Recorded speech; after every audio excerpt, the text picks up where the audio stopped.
The guest in My Life, My Music this week is a musician, a well-respected musician by very many people. He is a jazz pianist, but I've discovered he plays classical stuff. He even does reggae. City Hlapsi, I believe you've been involved with as well. Lots and lots of stuff. Marko Črnčec, welcome to the show. I've got your name wrong. I said Črnčec, and I've been doing that all day. Marko Črnčec, welcome to the show. Thanks. It's great that you're here. It's true, isn't it? You're very broad. You're quite comfortable working with very different genres of music, in fact. Yeah, I've always been very comfortable with that. Probably because I grew up in a society where we didn't have like a specific music style that we would listen. We were always like, my parents were open to different stuff. They liked one particular style of music, but they're open to different stuff.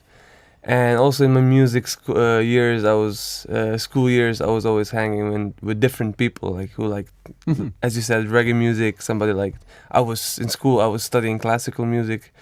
So that was kind of always contradictional with my studies and my life. But I always try to also learn from different, people, styles of music, because of different styles of music also brings you different people. Like reggae musicians are probably kind of different than classical musicians. Yeah, true. Yeah, so it's always been really a big challenge for me to learn from different people and musicians. It's very interesting in a way because I have many guests on the show who don't like the idea of classifying music at all. The concept is you're musicians. The fact that a lot of the time you play what some people might say is jazz, but I suspect you bend the rules with that too. Yeah, exactly. I also don't like putting music in a different boxes. But in the end, you have. Reggae and classical music, they're not the same. In the end, you have to say, I play reggae music. I play classical. If you say I play music, people are also sometimes a pretty tough audience, and they want to know what they're gonna get on the gig, or you have to tell them what you're doing. It's like it's in every art form. I think you can't expect an audience to turn up to a music concert. Of course, like he's a piano player, he probably plays different. And I'd like to hear Beethoven, and what do you get? You get reggae. Yeah, yeah, exactly.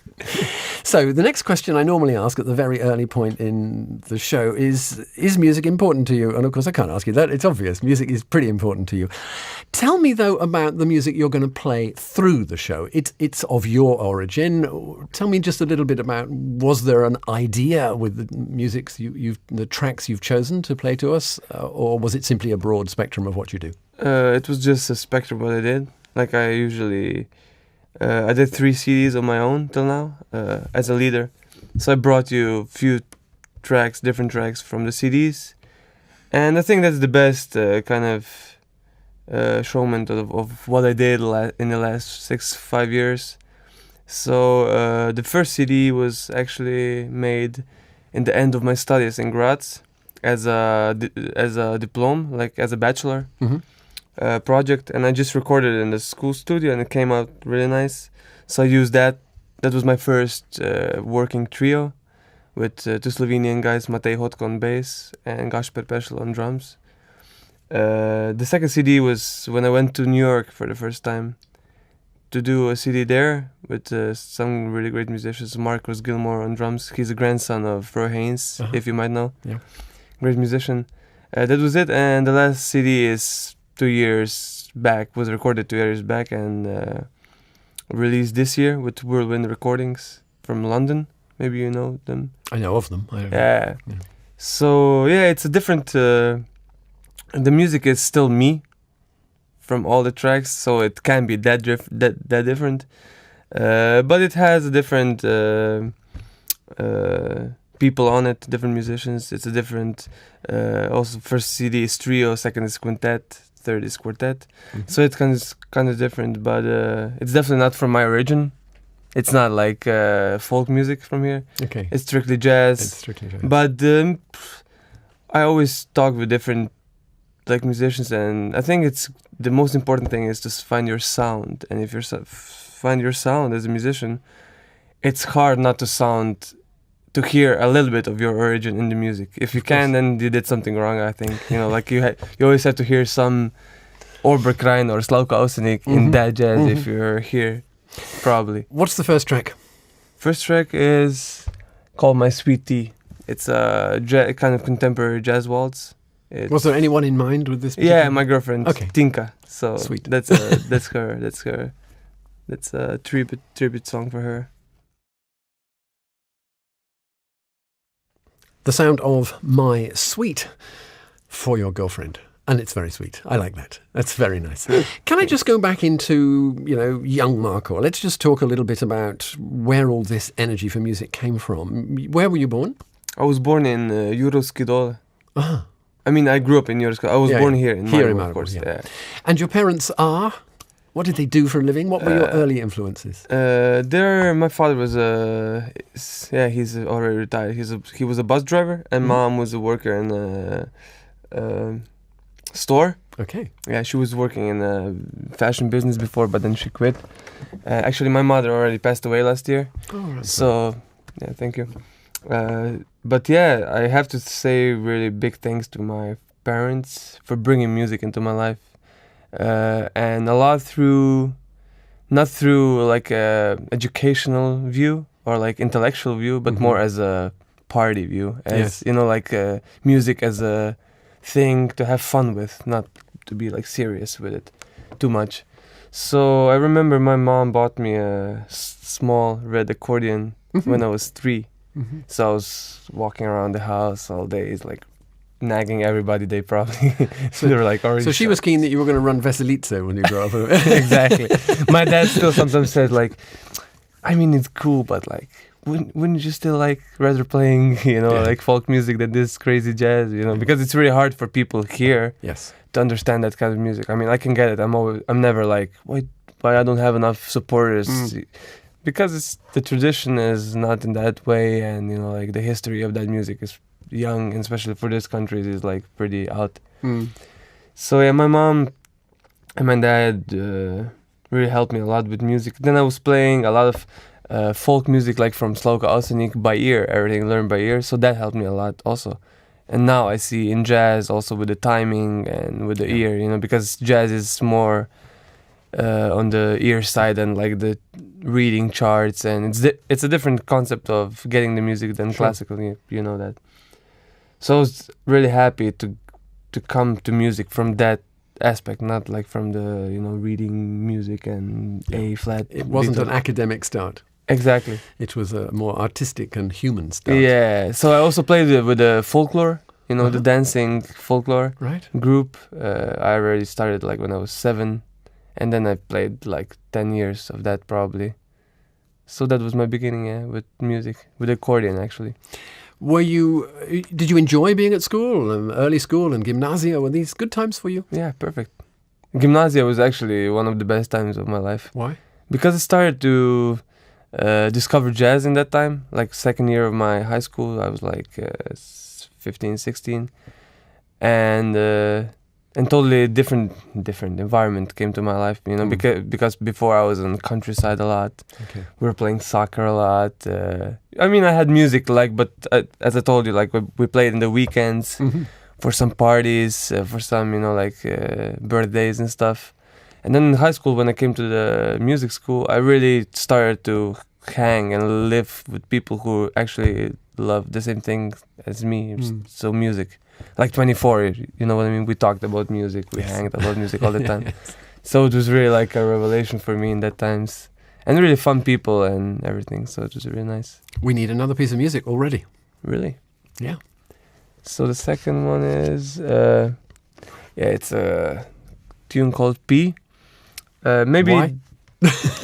It's just I wish I would remember. I think this is the only track that I didn't find the title. I like it. You can't remember why you chose this. Yeah. This is the only piece that I think I just put a random name to it. Okay. Or maybe it had a story. I don't know. But maybe this is the only tune from the list that maybe has some similarity to place where we live, so Balkan. Right. Yeah. Because it's at odd time. It has rhythm signature, so it's not in 4/4. Maybe for the listeners to understand, it's not like it's okay. 4 beats per bar. It's 11/8 beat, so it's got kind of twist to it. Oh. But there's actually not a story behind it. So this is the tune for my second CD, which was a quintet CD, and I did 2 tracks in trio, and one of those is this one. My guest today, Marko Črnčec, jazz pianist and so much more already we have discovered. You've begun to sort of talk about how music got into your life, but where in gymnasia? Yes, you had a piano accordion and you played certain types of music, but when did it really focus? When you were at school, was there something that actually you thought you would actually make this a career, make this a really big deal? I've never actually thought about music like that as a career, or maybe it seems funny, or maybe it sounds like a lie, like, you know, I never wanted to do music, but then it came out, you know, not that kind of stuff. But I still don't do it now. I'm just happy to play music and live out of that. It's great, but I never. You don't see it as a job? I see it. No, I can't. It's you know, it's too nice to be a job. I don't know. It's job sounds kind of, you know. It's too formalized. It's too for music, I think. Yeah. Yes. Because I also live music, you know, like I wake up, I listen to, and musicians listen to music differently sometimes. I mean, you don't want to, but you do. So I think music is more like a style of life than a job. But if we come back to what you asked me, I remember in second year of my high school years, I have this friend, a piano player, and he played always between lessons. We had this 5 minutes breaks. And we always sat down behind the piano and played, you know, like everything by ear, what we knew, like songs from radio or hits or whatever. And there was one guy who played some, you know, like American traditional, you know, like bluesy lines or funky lines. And I've never heard something like that. Never. I admit, you know, before I came to high school, I was in countryside, where I listened just folk music, and of course you knew about pop music of the time, time, maybe MTV stuff a little bit. Yeah, but absolutely. I was never a rocker, you know. Like I have a lot of friends who listened to rock when they were like 11, 12, you know, like Bon Jovi and that stuff. I never listened to that. Just folk music, and then I went to maybe some MTV stuff. I always liked the stuff which had a groove, like a good, solid groove. So I heard this guy. He played me some. I was like, what? Hell is this, you know, this is like finding a treasure or something. Yes. And then I started to mingle with those guys who listen to that kind of music, funky, jazz, Latin, and they gave me a lot of CDs and stuff, and I just got into it immediately. I really loved it. It's very special, though, isn't it? Because this sort of music is very personal in a way. I mean, the blues thing in particular, because it comes from that, you know, I'm feeling down because of somebody got on my whatever. Yeah. It's that kind of thing. And it suddenly becomes a very clear emotional connection between the music and the person. Yeah, exactly.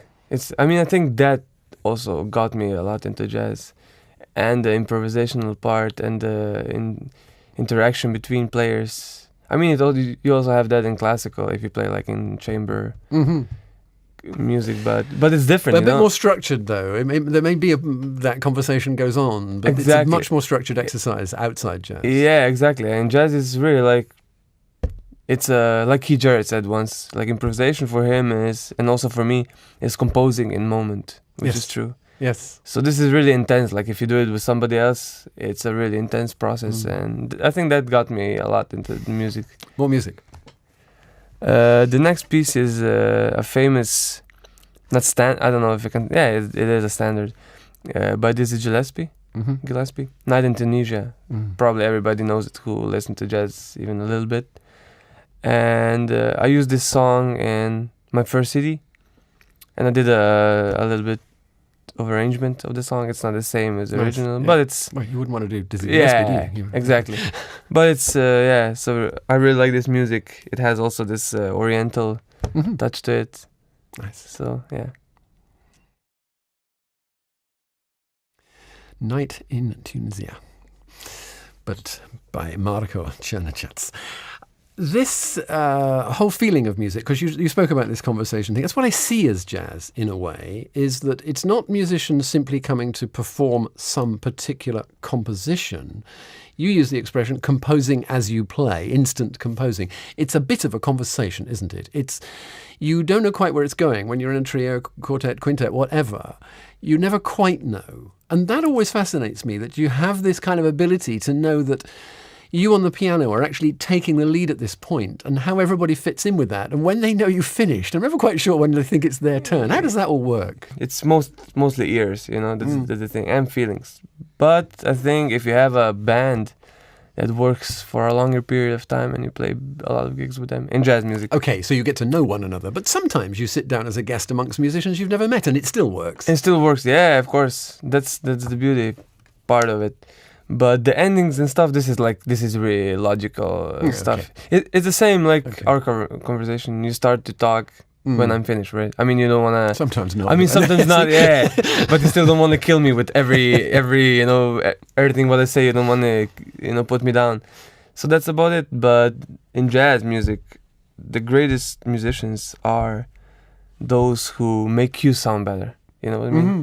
Who make you sound better and logical, more logical and everything, You can be fast, you can be technical, really great, but I think the biggest musicians are really those guys. I mean, from my point of view, and the musicians who I met, I think that's the biggest quality of great musicians, like make you sound better. If you play in a group. It's the exact opposite of what I see in some less experienced rock bands, where they appear to be playing in competition with one another rather than actually in harmony with one another. Sometimes, it can be like that. They're always I'm better than him, almost. You can feel it doesn't have the energy. That doesn't happen. I don't think I've ever seen that happen in a jazz performance, because there's much more respect, I think, between the performers. That's interesting. I've never heard simply as an audience. Yeah, no, but they appear to be working together and respecting one another's bits and styles and features and whatever. I hope. And less of this kind of all trying to be and turning the amplifier up's the other thing, I don't think so. I don't agree here. No, really? I've seen a lot of competition in jazz too. Yeah, it's the same in every aspect of life, I think, but I don't know where that comes. It's just an ego thing. I think it's not enough confidence or whatever. But in rock music, sometimes maybe you can see it because it's more commercially output, and you can see and all the behind stories. In jazz music, who cares about what I eat and what I do? In rock or pop culture, everybody wants to know everything, which underwear he's wearing, and then of course they know all the stories behind it. He's jealous of that guy. Underwear, okay, yeah, so he's jealous of that guy because all the chicks go for that guy, maybe that, but doesn't that happen in jazz? Chicks don't go for you. I hope they do. I mean, they do. But I'm just saying, in rock music, all the stories because the media gets the stories out. Yeah. In jazz, it's like we're to blame for everything. Yes, okay. The media. But the music part is the same. I think even classical. Classical has a strong competitional. Yeah, but it's on such a sophisticated level there that average member of the audience don't see that. I think, providing the performance seemed to be what I thought Beethoven's 8th Symphony sounded like. That's okay. Yeah. Maybe you're right. Or maybe you've got to understand the music if you're going to make that judgment. Yeah. Lately, last year's is just about the package, how you present it. Also the classical music here. I know the tradition is different and everything, but I don't know why so many people come to opera and nobody comes to a jazz gig. Why is that such a big of a difference? You know what I mean? Both music is on a different level. But that's what I'm saying, because classical... For those of you listening on the radio, I put my finger on the end of my nose and pushed it upwards slightly at that point. Because I think just the society made it like that, They made classical music be fancy thing, they put on the ties, they shouldn't clap between the movements, so that looks kind of fancy. And if I go to an opera gig, I did something. I took my wife to an opera gig, so I did, at least taking her somewhere else in a minute. Just leave me another piece of music, please. Okay. Next one is again a waltz, a straight contemporary waltz called AS, and it's dedicated to my. Actually, she was my grandmother who raised me. Mm-hmm. She was the second wife of my granddad, so she wasn't actually my real grandma, and I always called her Aunt Stephanie. Okay. Teta Štefka, actually, in Slovenian. So that's why I put this, and it's again from the same CD, Moral Interchange, from the quintet, and we did it in trio again, with Marcus Gilmore and Armando Gola. My guest today, Marko Črnčec. You were speaking a little bit ago about competition inside music. And there is, you quite rightly identified, there's a lot of nose in the air about certain genres of music, if we must indeed talk about it, and opera is one of them. I have a problem with opera. Actually, I don't mind going to see opera, but I can't actually listen to it. It's not something I will put on. I mean, maybe odd little bits, but, will I listen to a whole thing on a CD? Probably not. As a performance, I suppose as a stage performance, it has other elements and a story, and hopefully, and it's acted as well as sung. But in jazz, that's true too. There is a bit of nose up sometimes about jazz. And what worries me occasionally, as a poor, innocent, semi-ignorant member of an audience, is that I go to a jazz performance and I never hear a tune. It's like somebody strangled a cat a lot on the saxophone. Mm-hmm. And, the piano went all over the place, but it was more of a percussive instrument than a melodic one. Okay. And I just wonder what your view of that is, because sometimes I feel jazz is actually difficult to hear. It is. Definitely it is. But, what is a tune for you? Well, something I might remember after the show. Yeah. It's a very naive view. I mean, but I think a lot of people go there. I know we always, jazz musicians think about that aspect a lot, But I think it's a lot to do with the school system, I don't know it's the same everywhere, but I think the school system gets you to this crazy point after 15 years of listening. This is not right, you should do it like that. This is not right, you should do it. You know what I mean? Oh, so it gets you to this. Taught. Yeah, it gets you to this executional view of the music, not so much of the soul or. Mm-hmm. But in jazz, anyways, I think.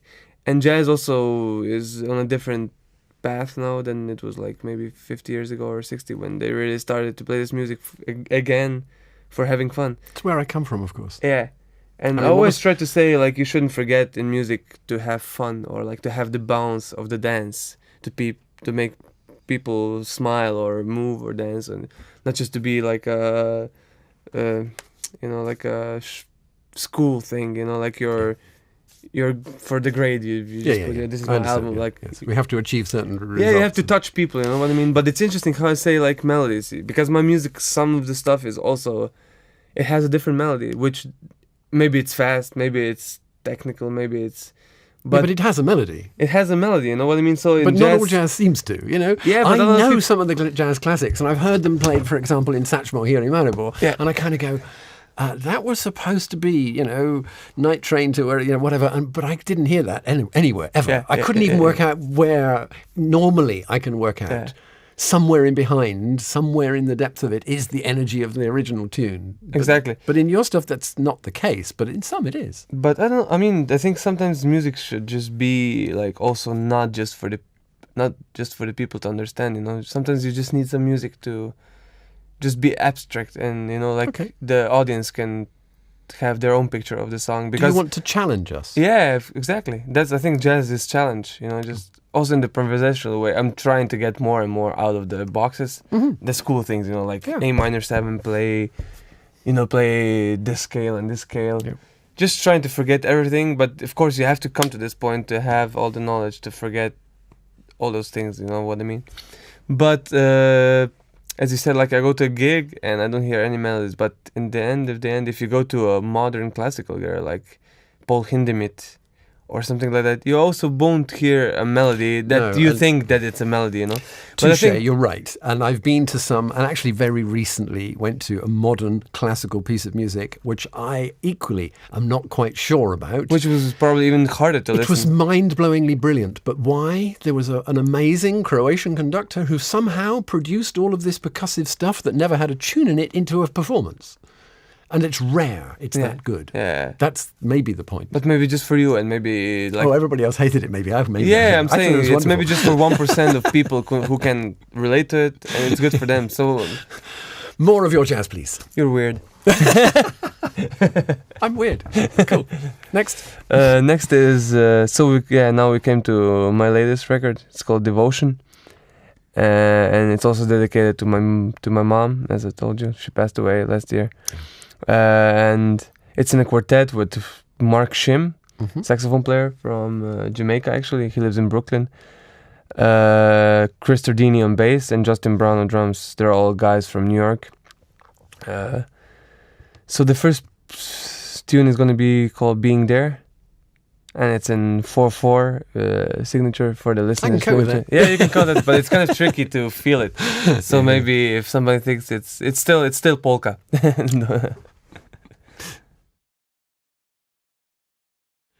4/4 and polka, Being There. Yeah. But a lovely devotion to your mum. Really nice. Lots of elements of music have now come out, and suddenly you've mentioned, well, actually a few times, you've mentioned New York. You're working with a lot of people from New York now. That's a big deal. You start off here in Maribor district, and suddenly you're working with musicians from New York. Tell me about the story of expanding outside Slovenia. I don't know, it's just nowadays it's kind of easier to do that with all the social media and context, and you know, everything is faster. So I know this guy, you know this guy, can you introduce me to this guy? And it's kind of that. But it started with, like everything in life, you meet somebody, you have a good relationship with them, and then he recommends you to the other guy. With the Quintensity that I did in New York, I called actually Jonathan Powell, the trumpet player, for the first time. I didn't even know him. Because this How'd you get the number? my friend Leonard Okay. from Slovenia, saxophone player, he told me, like, I know this guy, he's amazing, we should play together. And then we played together, and then we also recorded. And with that, we really got good friends, and he called me for another project, and then I met somebody else again. You know, it's... Sure. Once the door has opened, then Yeah. it's actually a bigger room inside than Exactly, you expected. exactly. But in the end, everything is just with human to human, you know, like not so much musician to musician. If you're a cool guy and if you have a good energy with somebody, it's definitely easier to come in the business and maybe play with other guys. If you're a jerk, nobody's gonna call you, you know what I mean? It's too many great musicians. Maybe on that point, somebody gets a jerk when they're stars, but like in the beginning, I think, and it's also healthy for you if you're not a jerk, you know, just being modest and know your place where you, and just do music and goodwill for the people, and, you know, bringing something positive to the world, not just like me, you know. What does it bring to your music to go somewhere else to work? The States is a perfect example, of course. What does it bring to your music? Does it change the way you then compose your own stuff and play? Of course, definitely. I think What has this brought? What particular elements? maybe more of based tradition of jazz, you know what I mean? Okay. Like for me, as I told you, I can learn jazz in schools, but I didn't live that. Like, you know, my parents didn't put on Miles Davis or Charles Mingus. They put on Slowka Outstanding, you know what I mean? And that was lasting for 15 years. Yeah. Which, you know, I mean, That's, we can that's get... a drip feed of torture almost, isn't it? Yeah, maybe. But, you know, those guys who play there, they are in a different society, you know, and they grew up with different things. So I think they bring a lot of tradition of jazz to my music.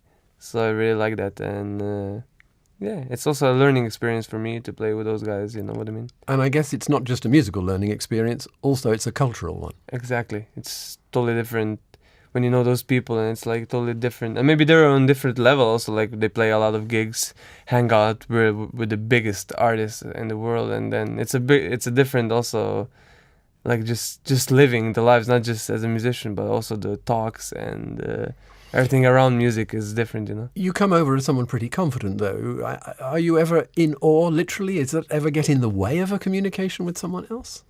No, hardly. Good. Yeah. I mean, it shouldn't, but, you know, shouldn't, because yeah. you're confident in what you do. But it's interesting. Some people would be, you know. Some people meet someone else who's really famous and big, and they kind of get almost afraid to say hello. And it's In the beginnings, it was like that. I was, you know, and my mom was always telling me, you should be modest, you know. I mean, not putting you down, but really like being on the surface, you know what I mean? But in the beginning, it was sometimes when I saw somebody, I was like, shit. You know?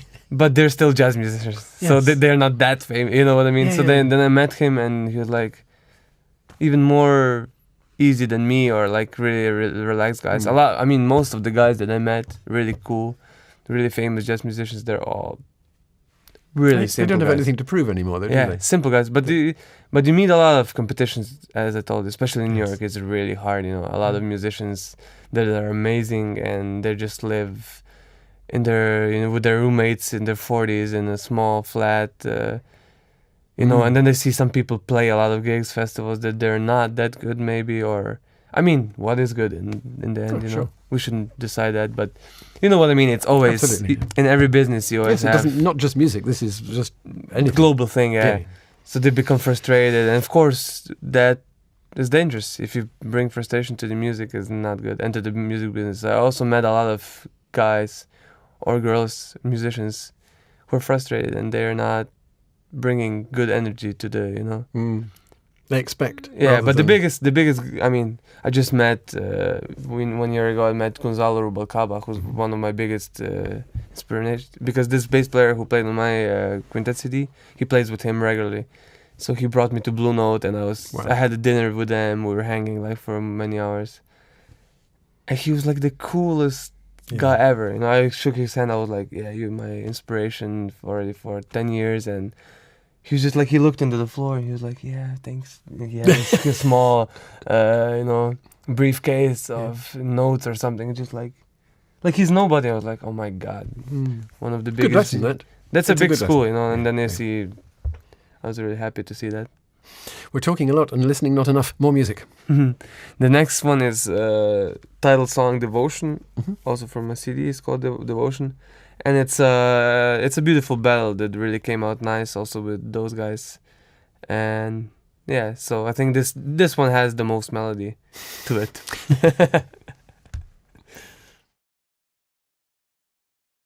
We come to the final part of the show. 2 more pieces of music to play. Marko Črnčec is the guest. You really do seem to be quite modest, and your playing is actually pretty remarkable. So I think you fit quite well with these guys. You obviously you've learned a lot from it.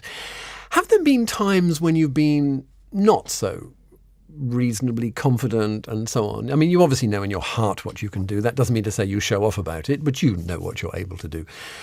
Have there been times, though, when you've kind of gone, am I doing the right thing, or should I not be here, or whatever? Were you ever sort of nervous of the whole idea of playing music? Yeah, that happens a lot. And if you're an artist, that happens a lot. It's ups and downs. It's a roller coaster. Yeah, but I'm really happy now. I've got this feeling that it's really good. I feel happy. I feel I have enough work. But of course, sometimes there comes a period that you don't have, nothing to do. But I think you have your own path to. I mean, you have to call out the situations, to meet people. If you're just gonna be at home and practicing and not meeting people, nobody's gonna call you from Washington DC, to have a gig. But yeah, I mean, about the stuff, about the confidence it's different thing. It's confidence or it's ego in a way of like, I'm here, I'm. And confidence in music is just like, I think you never get really like, now is my thing. Now I think I really got it, A friend of mine was talking with John McLaughlin a few months ago when we saw his gig in Tsankaryo Dom with Shakti, and he's 72 years old, and he made a big contribution to world music, really big, in the last 40 years. And they were talking, and he said, "Man, I wake up every morning, I took my guitar, and I still think, I don't know how to play the guitar, man." In 72 years, really? After all his life. So, as a musician and artist, I think I also have this feeling. I always, in a positive way, not like frustrated way, like I don't know how to play, but it's you always got some fields you have to find. Or, I mean, if you're a guy who learns from everything, I think then you're never full of material. If you see every part of your experience as a new thing that you can grab hold of and use somewhere and learn from. When you're not super busy, when you're not into a gig tomorrow night or whatever, what do you do? Are you always playing music, or do you go for walks? Or I go for walks. I like sports. I like soccer too. I like to hang out a lot with friends. I'm a hangable guy. I'm not like practicing and busy. So you're never really alone. You're always out there doing something when you're not busy. I do a lot of stuff. I like So sports, that's good. I started back sports now. When I was a kid, I played a lot of soccer, and in the meantime, I really forgot about it. But now it's getting important. What do you think of soccer worldwide at the moment?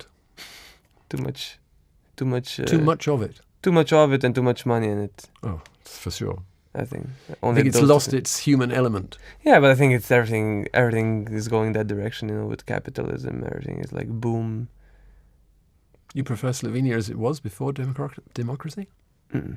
I mean, I'm too young to know before, like how it was 20 years ago, because, you know, I was just a kid. Sure, but nonetheless, you must have had the energy of what was going on. Yeah, then. I think it's pretty crazy now, like pretty down.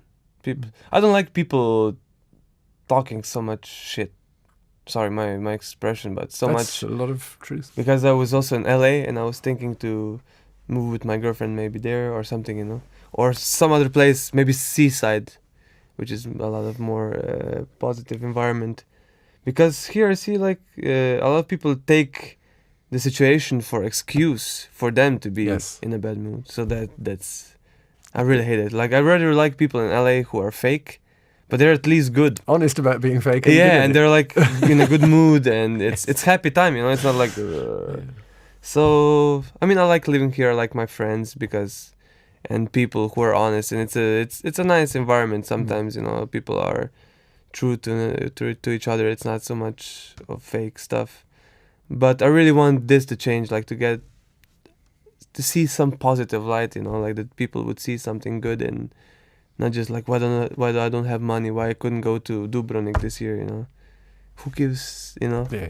What do you care? But I mean, you spoke of working with City Klapsi, and Tratnik's somebody for me who's so open to everything and calm and never critical and just positive on a daily basis. And you seem to have some of that energy. Exactly. That's why I also started to play with them, and I hang with Today a lot. Yeah. In Maribor, because we're both freelance musicians. You know, so if I like, you know, you saw when I woke up today, and I wake up, I want to go. A little bit after we were supposed to start recording. Yeah, okay, fine, yeah, good. Mm-hmm. So you know, most of the normal people are working that time. Yeah. So you know, we get together, we talk about music, and he's really a guy. He surprised me because he's exactly not that guy who was in schools. No. So he didn't get music from schools and from the system and from the education. So he's more like music as a life style. So I like with him that we could talk about music all the time, more even with musicians who live out of music. Yeah. You know, so consider him more of a musician. One more piece of music, please. Risk Free is the next one. Yep. Is it ever risk free? Yeah. Right. Yeah, it's again from. So the last 4 tunes that we heard is from Devotion. From the last CD. Yeah. So this is one more. It's a kind of blues. I know when you're gonna listen to it, you're not gonna relate to the blues, but the form is is bluesy. Just a few minutes left in our conversation. Only one more bit of music to finish with, and we will see what that is in a moment. Let's talk a little bit about the future. You're comfortable where you are, obviously, and you have lots of good, positive communication with people on various levels, certainly within the music world. You vaguely mentioned a moment ago that the thought about moving away from Slovenia, is that a quite serious thought? And if so, the States, because you're very positive about the States. Yeah, it's a pretty serious thought. I don't know. We're kind of settled here with my girlfriend now, and it's really nice, as I said, like I really like, and I can work from here, from this basis. But again, this is a period when you work, but then if you don't, again, you know. Do you get the right energy from Slovenia, though? Because some of the work you've done has been done from outside Slovenia in terms of recording and all of those things. Not everything is here. I don't know what to say about that. I mean, it's getting better, what I said, you know, like I just did a recording now on a live concert here in Festival Maribor. Right. They supported me in really, really big way. And I'm thankful for that. But others, I don't know. It's a two-faced, you know, I don't know, two-coin thing, two sides of a coin thing. Always. It's like we got a lot of funds from the Ministry of Culture, but then in another way, society, like live gigs, to present the music for people is hard. Mm-hmm. One thing is also what I said, like tradition of music, and people don't even relate. But another thing is the capitalism, impatience. Everything has to be fast. Everything has to be. That's crazy. It has to be interesting. You know what I mean? And done yesterday, and not even time to prepare properly. Exactly, and in small cities like Maribor, and I think people don't have enough of self-confidence to say, maybe, I like this. I'm gonna see this gig. You know. Yeah, but what I do see is though there is actually a lot of capability here. Not only a huge amount of musical talent, but there's also a lot of technical talent. Certainly in this industry. I mean, people I meet at RTV, people I meet elsewhere are as good as anywhere I've ever been. Yeah. I think the same. Not necessarily recognised, but they are actually very good. Yeah, I think the sports and all the stuff. Yeah, really, and musicians are really good here. I see, but I don't know. I don't have the good answer to that. It's like you don't have to have. Yeah, it's not really a fair question anyway. I mean, it's a small country, so like people just see the things that media push out or like the lobbyists. We're to blame for everything, and I agree actually. You know what I mean? In bigger countries like in New York, you also see stuff that is not pushed out, but you can still see it because it's that percent is. So it's the same percent of people. 2% of a few hundred million is a lot of people. Yeah, and 2% of 110,000 people. Yeah, it's a different thing. So that's I think is the main answer. Yeah. Well, I wish you every success for the future, but keep doing it. Have you got any ideas of what's next after Devotion? Something in your mind already? Yeah, as I said, I did this recording was very interesting with a trio, piano trio with Rudy Royston and Chris Jennings. Plus the chamber orchestra, like string quartet, oboe, French horn, and flute. A full sound. Yeah, it's really beautiful. And I did like a retrospective for big Russian composers, and I wrote new music, like a tribute to those composers. I took some of the compositional elements and melodies from them, and I put Stop harping on it. I wish I'd never mentioned it. I'm just kidding. And we did a live concert at Festival Maribor, and we recorded that. So I'm planning to put out that in the next half a year. Great. Just got edited, and we'll be there. We'll be listening. Thank you. The last track, please. Last track is again a ballad. It's called Without Tomorrow, and I think this is a nice conclusion for. Without tomorrow, what would we do? Yeah, right. Live for today. Yeah. Marko Črnčec. Thank you very much for the invitation. Very much indeed.